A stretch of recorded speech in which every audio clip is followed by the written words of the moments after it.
Bonjour, je m'appelle Nicolas Floch, je suis plasticien, photographe et je présente une exposition à l'Institut français de Madrid à partir d'aujourd'hui. Je montre ici différentes séries sur l'Atlantique, la Méditerranée, des paysages côtiers aux paysages profonds, également des séries sur la couleur de l'eau.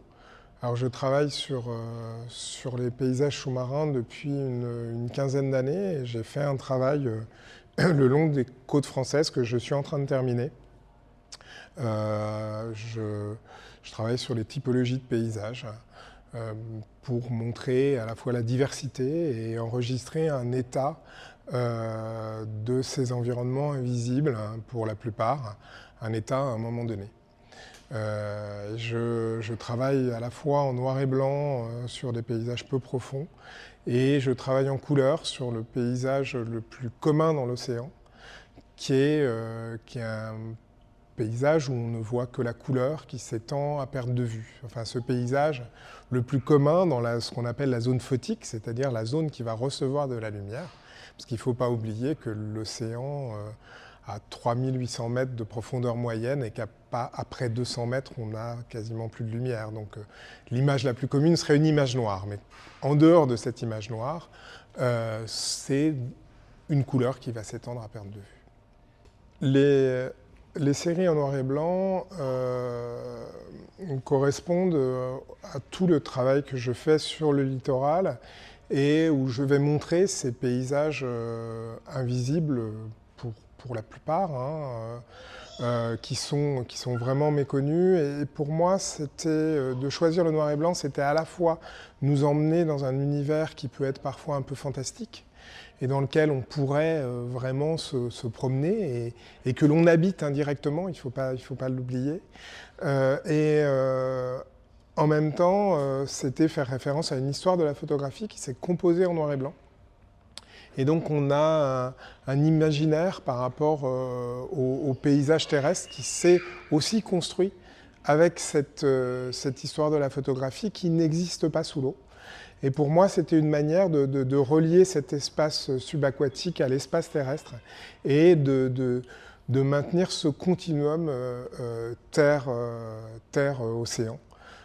Et en même temps, en évacuant un certain exotisme qu'il peut y avoir dans l'image sous-marine en couleur, qui ne renvoie pas tout à fait au même imaginaire.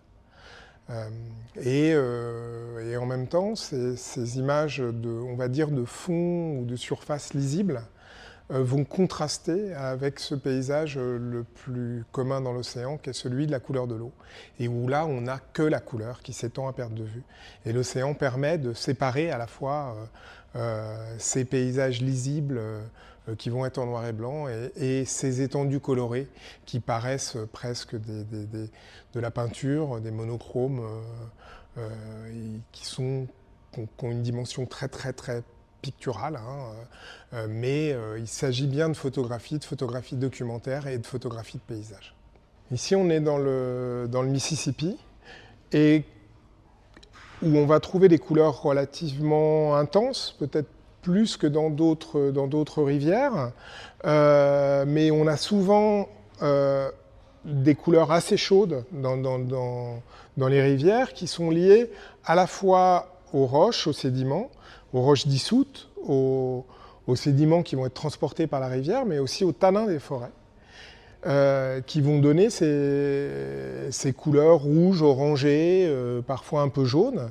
Et ensuite, là, on va vers l'océan, on arrive dans le delta du Mississippi et on va retrouver ce qu'on trouve dans beaucoup de zones côtières, c'est-à-dire que ces apports terrigènes vont fertiliser le vivant qui va se développer, c'est-à-dire qu'on a des microalgues qui vont se développer, fixer du carbone, produire de l'oxygène qui font de la photosynthèse.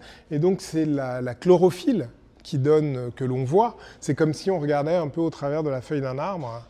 Et petit à petit, quand on va vers le large, on arrive vers des eaux qu'on va dire plus pauvres, qui sont des eaux bleues, mais cette cette idée d'eau pauvre est est très relative, parce qu'il ne faut pas oublier que dans un litre d'eau, on a des milliards d'individus.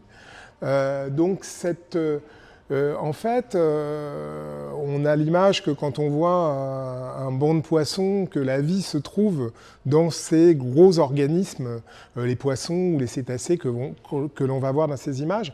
Mais l'essentiel de la vie dans l'océan est invisible ou va être visible au travers des variations de la couleur. Les photos de couleur de l'eau sont toujours des vues panoramiques qui sont prises en lumière naturelle. Et je vais photographier, alors parfois ce sont des images isolées, mais bien souvent je fais comme on va faire un carottage dans un sol, je vais faire une coupe photographique dans l'océan. Et je vais partir de la surface et je vais prendre une photo, comme ici par exemple, tous les 10 mètres. Et donc, une photo à 10 mètres, à 20 mètres, à 30 mètres et sur 100 mètres de profondeur, je vais pouvoir enregistrer les variations de la lumière et de la couleur dans ce qu'on appelle la colonne d'eau. Alors l'exposition est en place jusqu'au 18 juillet à l'Institut français de Madrid.